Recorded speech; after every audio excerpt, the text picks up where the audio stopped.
Good day to you. Jason here, Birchfield Family Farm, Oxford, Ohio. Grass-fed Red Devon cattle, St. Croix sheep, chickens, and pigs in a rotational grazing system here. Good word today comes from Ephesians 3. Now to him who is able to do immeasurably more than all we ask or imagine, according to his power that is at work within us, to him be glory in the church and in Christ Jesus throughout all generations, forever and ever. Amen. Springtime on the farm here, and I'm reminded of this verse over and over this spring, that we really can't even dream up how good the Lord is to us.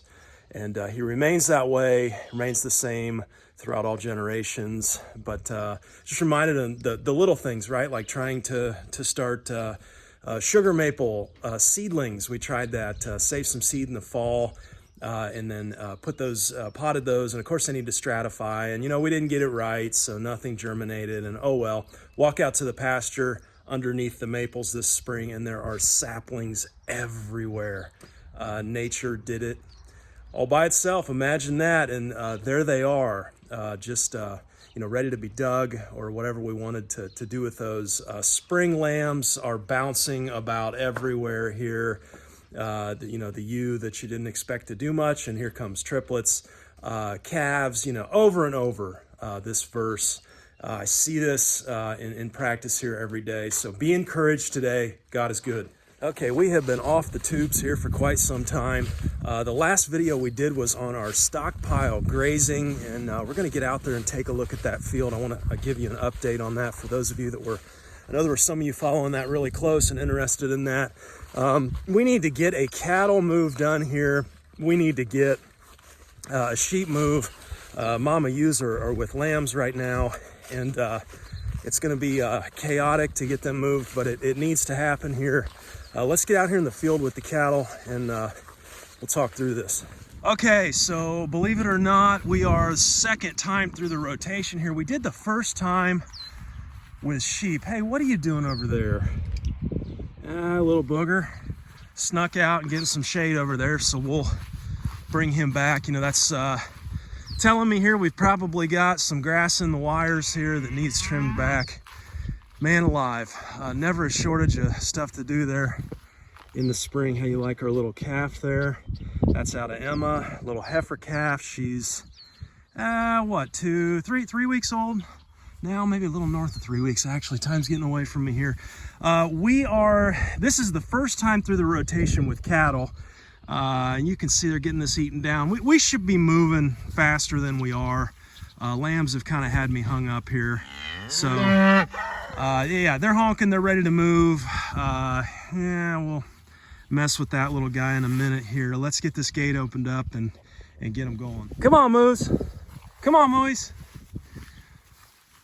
Okay, so nine head of Devon here. We did sell a couple head off over the winter. Steven up there around Cleveland, I hope all is well with you guys, and Hank the bull, and another little heifer calf that he purchased up there along with some of our sheep. So hope all is well up north. About nine heads, so 9 head of Devon here, and I would say, yeah, we've got a couple more due to calve here. Should be about any time. I would say we're really not running much more than 25 to 30,000 pounds an acre here.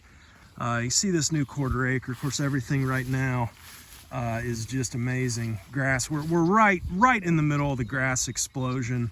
Everything comes at once. We got, calves, lambs. We got a couple swarm traps there that filled up with honeybees. So I need to get them moved to hives. Of course, we've got our main hive there that, by the way, we never treat. Okay, never treat. Now, granted, I don't harvest honey, but that thing has made it through 5 winters now, I believe, on its own. I don't treat. We don't give nothing. Nature knows what to do. So, what does that tell me about bees? Well, it tells me, we're in there messing with them too much. That's the problem. And then, of course, you got the mites and all that. That's a whole nother conversation for another day. When we're below 40 to 50,000 pounds live weight animal per acre. So this is a 1/4 acre. You know, if we had 6,000 pounds, or 7,000 pounds, you know, we'd be at about 28,000 pounds. So, you know, 1/4 acre multiplied by 4, whatever you've got here. And so under 30,000 pounds, I would say. But when we're under 40 to 50,000 pounds per acre, you know, that's when I'm going to have to come behind and mow.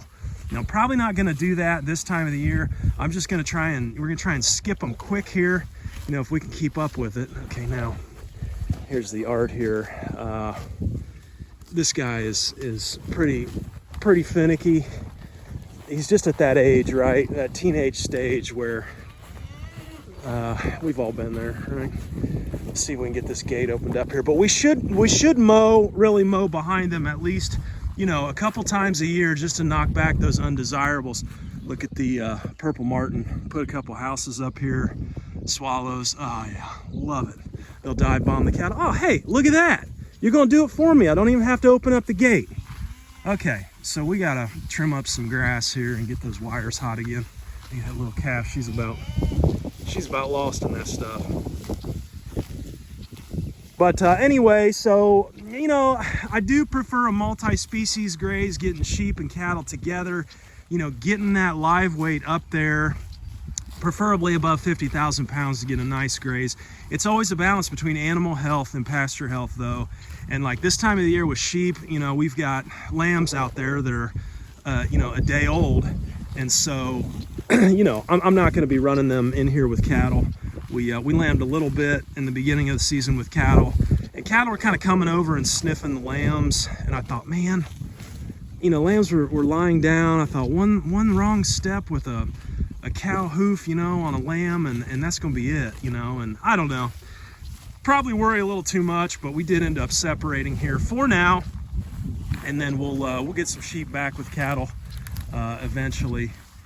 And anyhow, everything's looking good in the paddocks, and we'll leave these guys here. We might give them a day. We'll see.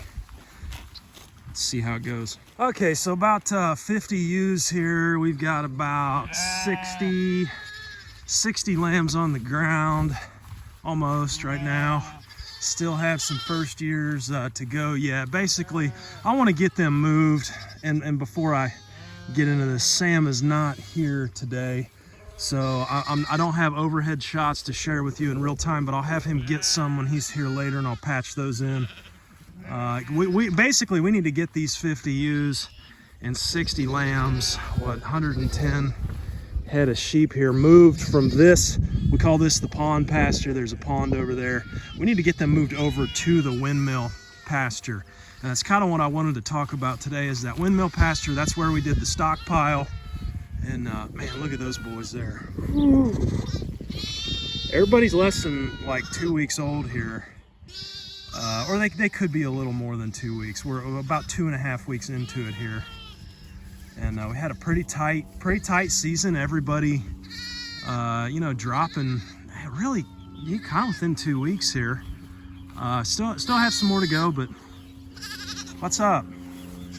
Yeah, no, I'm not mama. I'm not mama. We are, in addition to the YouTube channel here, we are putting up some more content online as well. We're in the middle of doing a course on lambing. Now, we were gonna make a beginner sheep course, hair sheep course. We still may do that, but it was just so overwhelming to come up with all of the content. There's just so much. It was too much, you know, to put in one course. I didn't feel like I could cover it all. So I'm like, let's just split up the different sections of, you know, shepherding. And so that first one we'll put out will be a course on lambing. So, you know, keep an eye out for that. It will be very, very real world, just real experience. It's not gonna be a lot of textbook baloney. Okay, I'm not gonna bore you. Dude, seriously, I'm not it.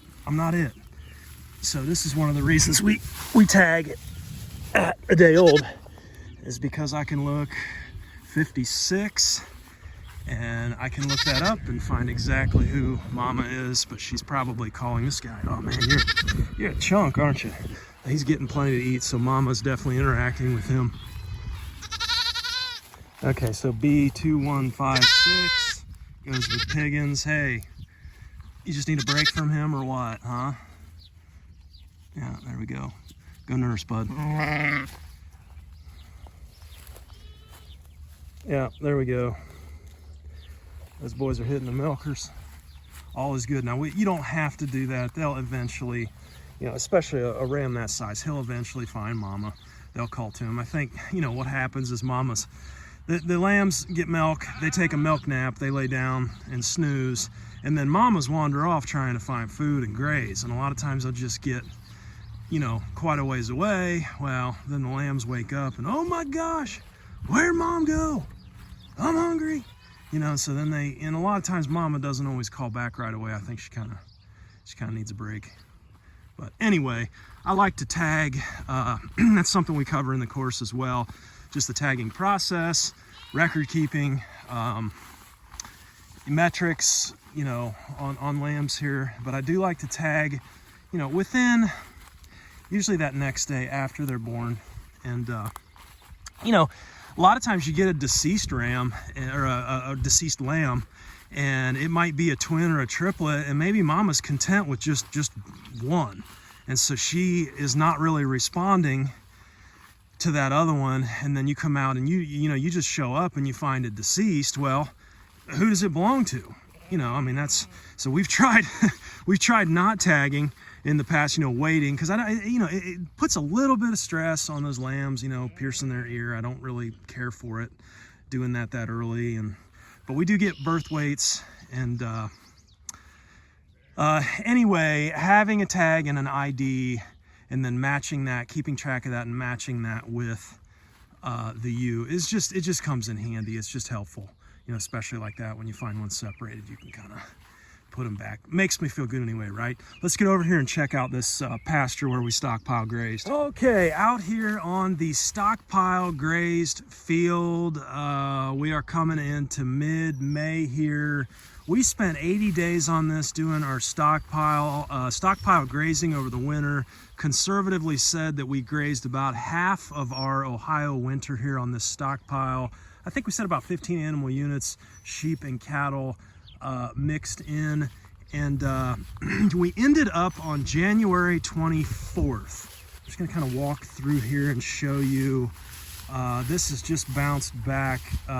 It's been good. I mean, look at the red clover here. It's bounced back well, but I wanted to make a few points here about this as we look it over. Obviously some stuff going to seed head here, so we probably could have gone on it a little bit sooner. But some of the stuff underneath here is just a little bit shorter. I would say it's not quite as thick as usual. Okay, and the point that I want to make here, well, before I do that, I want to say 80 days of stockpile grazing here. We ended up on January 24th. If I've got shots of that, I'll put them up here, some of that winter stockpile grazing.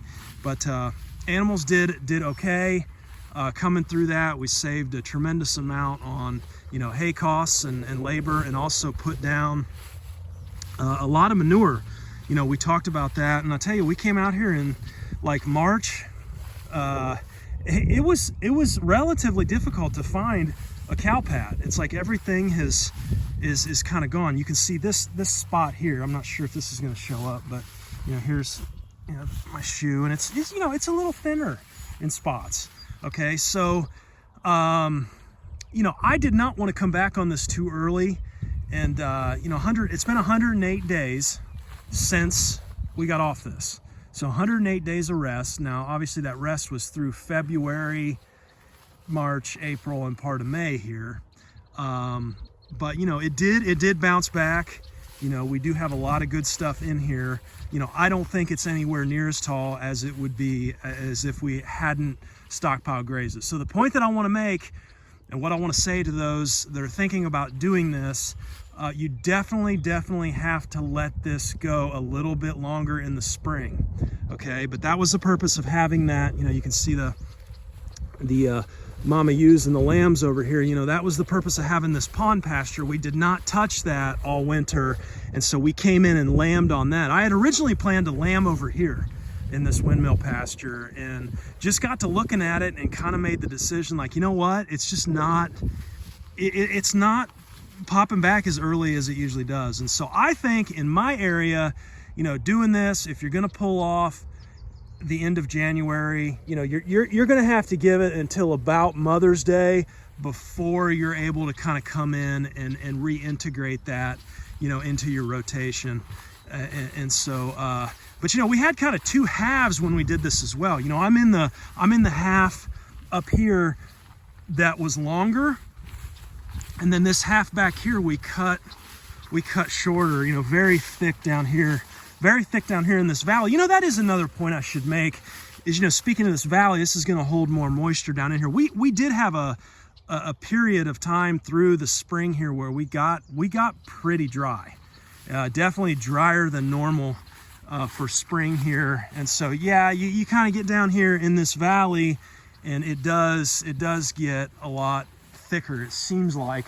Now, this stuff that we really hammered and had it down short, you know, when we tested this, we were much higher in protein and energy, and gave the animals a good shot. But you can definitely tell a difference between, you know, where we cut it short back here last year and then where we left it long up there. And I do think that longer stuff was a little bit better. You know, I know I spoke to the fact that I liked leaving a section long and a section short, and then running the fence this way, you know, so that animals had access to both long and short, and they could kind of, you know, most of them went right to the short stuff, you know, obviously higher protein and energy. But I think, you know, and looking back, that was like mid-September that we pulled sheep off, and I may have even mowed it, you know, at mid-September, which is just too late. It's too late in the season. So, you know, as with farming, you know, everything's about timing and knowing what to do when, you know, and so I think this year, I think it's going to be a mid-August kind of game here. And I don't know that I will do two sections again, shorter and longer. We'll see, you know, kind of what the year brings here moisture wise as well. If we're short on moisture, I probably will just let everything go after mid-August here and try it that way again. But anyway, definitely some good growth out here, but the takeaway here, again, the point I want to make is you have to give this a little bit more rest when you come into spring. Okay, because, you know, especially if you do it like we did it. I mean, we hammered this stuff. We hammered this whole pasture. I mean, I'll put the shots up here. You know, we took it down to nothing. You know, I mean, there was mud in spots. And, you know, having good organic matter, good soil health, it really has absorbed, you know, we have found a lot of earthworms coming into those cow pats. And so those have all been pretty well reintegrated. Matter of fact, I spoke to the fact that I really didn't want to harrow those pats because they're earthworm homes in the spring. You know, it's like we're farming earthworms without really even trying in those cow pats. And that gets me excited. We see things out here like I saw a rainbow scarab dung beetle, you know, the other day. We've got, you know, all kinds of bird populations now, red-winged blackbirds, you know, purple martins, you know, all kinds of sorts of swallow right there diving, you know. And so we'll put the sheep on here. I think it is ready. It's probably a little bit past ready, you know, with some of this coming into seed head here. But, you know, the sheep will select, they'll get down in there and they'll eat what they want. Other point that I wanted to make is on lambing here, we really don't, I do not bunch them up, the sheep, okay? We're not gonna, there's a red-winged blackbird right there. Very cool. You know, I'm not gonna bunch them, you know, we're not gonna go for, you know, a world record here on, you know, 1 million pounds of sheep, you know, per acre. You know, we're not gonna mob graze sheep when we're lambing, okay? That's the other point I wanna make is it's the highest time, the highest demand of nutritional demand on those sheep is right now, right? When they're in early lactation And we have got to keep them. We've got to keep good grass in front of them. And this over here, they've got this eaten down. That's past where I know there's still some there, but I need to pull them off of there. And I want to get them over on this good stuff. Look how thick that clover is over in here. Okay, so we're ready to make the move here. I did have my drone operator show up, so we'll get some overhead shots for you guys, but I'm hoping to kind of rattle these gates, and I'm hoping most of them come this way, because we got to come from that pond pasture down through here and make a turn. This will be the toughest part about it, and I got this net set up to kind of get them out into there. When you're running lambs with ewes, the point that we've learned over the years is that the lambs, especially if they're older than 48 hours, it's going to be like herding cats. So you want to just focus on the ewes. Run the mamas, and mamas will call to little ones, and they should follow. Should being the key word here. Never had this many sheep. Never done a move here with 110 head of sheep. I see one way back there on the hill. Yeah, we'll have to go back after some scragglers here, but I think we can get most of them up here. We're out of these gates a little bit. Come on, sheeps! Come on, sheeps! Come on, sheeps! Okay, here we go. All right, so I'm gonna kind of hang out here. Now, when we kind of had them over in this area a little bit earlier on in the season, and this was the hang-up point here, because you'd get mama ewes that would come running into here, and then see the lambs. The lambs are going to hang up right here. So trying to make that turn is it's too much for a lot of them. What, does he get stuck? Oh gosh, easy. Yeah, he's got his head through there. Oh gosh, easy, go under. Okay, there we go. All right, go on, little guy, get out there. Okay, here they come. All right, you guys want to go back on the back side and run them from back there. Just get as far back as you can. I'll push these. Look at all the lambs lined up at the fence. They can't do it. Yeah, I know. Yeah, look at your head, man. All right. Yeah, just oh, it's like herding cats, literally. Go around the corner, guys. Look at that one there. I believe that's a nice looking ram. Look at him trying to mount already. 2 weeks old. Go on. Okay. Why don't you, I got them from here. I'll kind of keep them in here, and then you go ahead and go back and get those. Okay, here comes some more mamas here. Let's see if we can make this turn a little easier. There's a lamb. There's a pair that knows what's going on. Oh yeah, there we go. They should have enough grass where they are able to settle down. Let's see. Yeah, these guys are completely lost here. They've lost mama, so they'll just have to go out there and call. You can hear them. The sheep have kind of like a half a bath that they do that I never heard them do until we got into lambing, and it's just a unique little call, conversation back and forth, between lamb and mama. So what's going on now? You've got these lambs that are looking for mom, and they're scared, but mom's out there eating. She's like, I got to get something good here. I'll get back to you later. And so we're gonna have a little hollering here in the meantime. Okay, we're having lambs kind of popping through the fence here, so I'm gonna kind of push everybody back out. Your mom's out in the field. Come on. Oh yeah, look at all these guys. Yeah. This is gonna be an ordeal. Okay, I think we've got everybody in here now. Oh, well, see, they're trying to go back to where they were. That's all they know. So we just need to get them out here. Get them out here with mamas.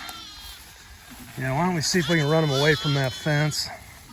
Go on, out with mamas. Go on. Okay, so we got our electro net set up here down the fence line. The paddocks, the edge of the paddocks are that way. So we got them out here in this windmill field. I think that was a little bit chaotic. The girls are kind of putting lambs back with mamas. I don't think that's entirely necessary. Mamas will call to them when they're ready, but that's okay. Guess makes us feel better. the time being. But I think we probably could. Oh, cool! Look at the red-winged blackbird there on the. Wonder if they've got a nest or something there. Interesting, kind of interacting with the sheep there. I've never really seen that. But boy, that's letting me get awful close. I think if we had to do that again, moving this many and the young lambs, I think probably like setting up a net in the intermediate there and then running everybody into the net. The lambs, believe it or not, the lambs are already electronet trained, but leaving them in here, you know, in an intermediate area, let everybody get resituated, find lambs find mamas, and then go ahead and move them into here. We had a lot of lambs trying to get back through the fence. You know, that's all they know. They think, you know, home is over that way, and so they're slowly moving out here into the field. Man, is that a pretty view or what? And they'll reunite here. They'll call to each other, and I feel really, really good about this nutrition that we're getting. So, oh yeah, here you go. That's what Mama was all. Oh, look at that. Yep, that was Mom and Dad there landing on those branches. Red-winged blackbird there. So, how cool. Well, hopefully the sheep stay out of that. We'll see.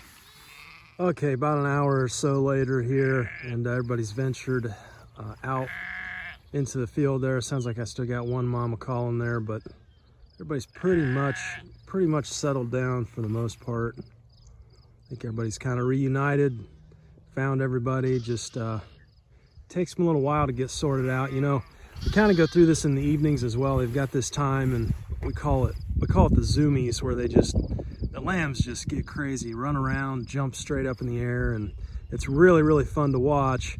But then everybody gets all whopper-jawed and away from mama, and so there's a bunch of hollering and just chaos there. And then it's amazing because you come back out just after dark and everybody's lying down. Lambs are beside the right mama, nobody's hollering, so they eventually get it all sorted out here. But I'll tell you, I really would not want to be making a long move with a bunch of lambs, that especially when they're not used to it. That could really get a bit cumbersome, but anyway, making it work here. Hey, thanks for being here today. Hope you're well. Be at peace today. Talk to you next time. Take care.